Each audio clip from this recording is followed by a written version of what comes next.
সমস্যাটা কি হয়েছে নাকি? দাঁড়াও হাত মুছলি। পয়েন্ট হইতাছে শেফালিরে তার জামাই মারছে। তো বাদন না? হ্যাঁ,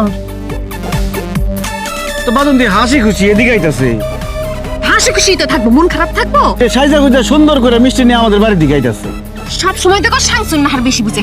তুমি বুঝো না কেন লাগে এমন সাজগুজ করছে? তোমার বইনের লাইট থায়া বাগায় দিয়া সে আরেকটা বিয়ে করতে যাইতেছে। দেখো না মিষ্টি আবার কেমন পাঞ্জাবি পরছে। তুমি এখন উইরা গিয়ে একটা ফ্লাইং কিস দিয়া দাও। কি? ইংলিশ বুঝো না নি, একটা উইরা গিয়ে একটা লাথি মেরে দিবা।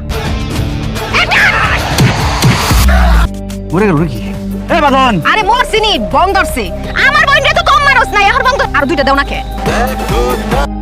তোমার বইন আর তোমার মা কিভাবে একজন আরেকজনের ধরে কান্তাছে? যা হওয়ার হয়েছে আর কান্দাকাটি করো না। আমিও এমনি এমনি ছাইরা দিয়ে আসি নাই। কত বড় সাহস আমার বোনের গায়ে হাত তুলে আমার 5 ভরি স্বর্ণ যৌতুক চায়। আমি কিছুই করি নাই, তোমার বৌমার জন্য সব হয়েছে আজকে। তুই তা কি কর? তুই কারে মারছ? কি এর প্রতিশোধ লইছ? কেন সাবের জামাই বাদনের বুক বরাবর লাথি মারছি। হেরে বাদন রে মারতে হেরে।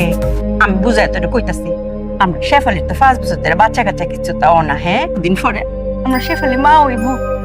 আর হেই খুশিতে এর জামাই এর 5 বড় ওজনের স্বর্ণের চেইন বানাই দিয়েছে।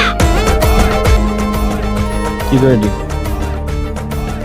আমি কি কমো? এই শেফালি তুমি সব কথা খুইলা কইবা না আমারে?